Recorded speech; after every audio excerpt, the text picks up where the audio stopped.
Well, here with JonAnthony Hall, Fishers wins 49-47. JonAnthony, I don't even know how to describe the game we just saw. Sectional 8 championship, 4,200 people, I think more. I think the fire marshal stayed home and just watching something on TV tonight because this place was absolutely packed. What did so you tied 47 all. Jason Gardner Jr. gets the pass to Parker Purdue for the win. What did you see on that play? Jason, he's always level-headed. He doesn't show too much emotions, but sometimes, it can be aggravating because we just got our team, we just have so much energy, and, sometimes he can just be straight-faced. But I let him know, during the game, I was like, hey, I need something out of you. He's like, okay, I got you. And he didn't even hesitate to go. As soon as they scored, he grabbed the ball and just went.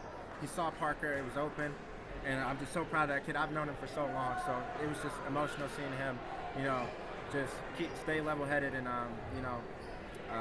finding Parker for the layup. So I should say this is the first sectional championship for Fishers in school history since the school has been reopened. Been probably 16, 17 years. Yeah. A lot of missed opportunities here and there over the years. A lot of times where the Fishers has gone out early, including a couple years ago when Tigers were ranked number 1. Just generally, what's it like to bring this team to a sectional title? Because this is about as tough as it gets here in Sectional 8. It means everything. Just being here as a freshman, I've seen it all. I was had a little part in the number 1 team 2 years ago, and then we had some hardships last year. So just being able to go through it all and then be where we're at now, it just means everything. Just to the school and to our program. To Coach Weininger, I know this is just something that he's been longing for the longest time since he's got here, and he's been so close. And I'm just so happy that we're the team that got it done. I haven't had a chance to process all this quite yet. I'm going to go back and watch the end of the game. But so about 5 seconds left, you get the go-ahead score. Then it looked like a timeout. At least the officials thought there was a timeout called. Noblesville said there wasn't. So what's going on in that? What do you got? Are you just kind of waiting to see what happens there, or what's kind of the team's reaction in that moment? I guess we were just hoping that they just stick with the timeout call. I don't know whether they called the timeout or not. That's just an interesting call to kind of call. So just in our position, obviously we want to hope that they just stick with the timeout. Because that just puts us in the best chance to win. Yeah.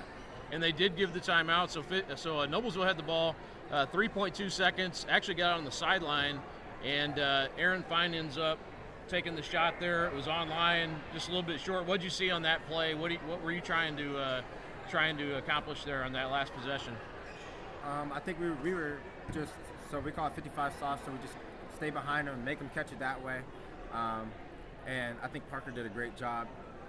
He caught it in the backcourt. He fumbled it, and I knew that's it. The time, it wasn't much, and that fumble could have changed everything. And I think Parker did a good job staying on him and contesting his shot. He made some big plays down the stretch, so I knew he was going to take that shot. And I know Parker stepped up and he's ready. And he's made plays like that all year, so I was confident. And as soon as I saw it let go, I knew that it was off. And so, yeah. So this game was a lot like, last night as far as the atmosphere goes. Even better tonight. It was unreal. It was we get here an hour before the game. This place is basically packed. An hour before you're out here for shoot around, and it's just completely filled. And then the game was unreal. The crowd was amazing. Both student sections. It was people up there were standing the entire time. Just what's it like to play in that type of environment? This felt like one of the best environments. I've been doing this a long time, but one of the best ones I've ever seen. It's just really special how we had the number 1, 2, and 3 team in the same sectional. And credit to Coach Weininger for even when Jalen left, even when people doubted us, he still scheduled the games that we had, and it prepared us this whole year.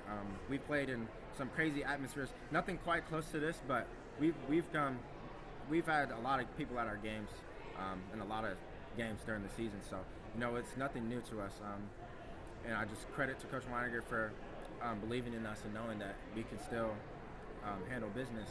So I think that's one thing that we have over a lot of teams. We've played in a lot of big environments, HSC game, the Southport game. We played in obviously a couple of sectional games now where it's sold out. So, I think we're just used to it at this point. We're just used to the pressure because it's been on us since the beginning of the year. And I can tell you, no matter where you play next week, Kokomo will bring the entire city. So it'll again be a great atmosphere. But we can talk about that down the road. That's still a ways away. But this Noblesville team, I know you guys know them well. Great team. Scott McClellan. I just got done talking to him. Said this is one of his favorite teams he's ever coached.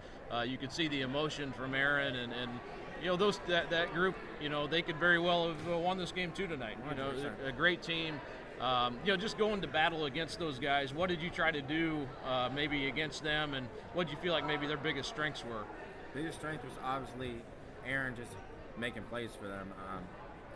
He's just a tough shot maker, and his ability. He could just get anywhere on the court when he wants, and he's able to pick up fouls from defensive guys, obviously, because I fouled out. So he did a great job. I just try to make it tough. I didn't want him to. I want him to earn his baskets for sure. So that's one thing that we wanted to make sure. We wanted to make it tough on him, and he played an amazing game. So credits to him. And Curry's a good player. I thought 30 was a good player. They play solid D. They just play really, really hard, and so we just had to match that intensity, and that was all to it. Our game plan, it was pretty much similar to Carmel. Like, we didn't really change anything. Defensively, obviously, we went over a couple things, but it was just all about who was the toughest. Well, you got this piece of net right here. I know this is something that you guys want to cut down some more nets along the way. And you mentioned losing.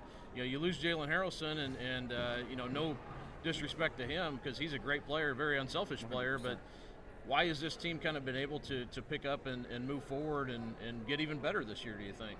I think just with the way last season went, we just had a chip on our shoulder. We knew that.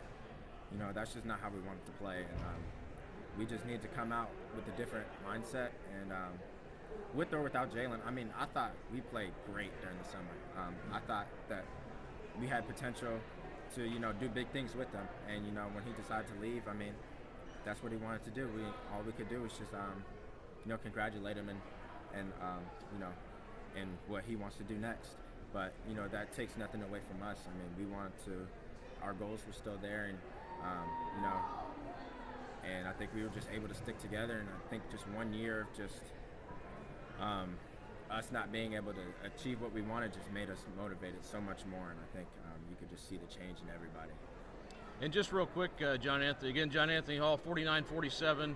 Fishers wins Sectional 8 tonight over Noblesville. Number 1 versus number 2. I don't think I mentioned that either at the start, but phenomenal game for you guys. But you're known as a multi-sport athlete, right. But your offers are in football.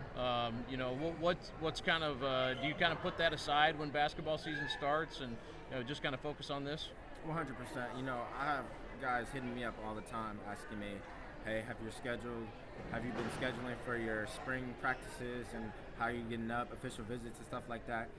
I've made a couple here and there, but a lot of times my answer is just like, hey, I don't know until basketball season's over, and that's kind of what I want to focus on, because I know we can do really big things here, like with tonight, we made history. And so that's something I want to keep focusing on until, our time is up, and then, I can move on to that down later in the line. Awesome. Well, again, JonAnthony Hall, appreciate him joining me tonight, and let's see that. What's that net look like? There it is. The sectional title net, and Fishers will go on. I'm not sure where that game will be next week yet. I think they're going to put that out either tonight or tomorrow. But looked like Kokomo was comfortably beating Marion, so I think that's the opponent. But again, Fishers 49-47, and moving on. Thanks again, JonAnthony. Appreciate you. You bet. Thank you. Yes, sir.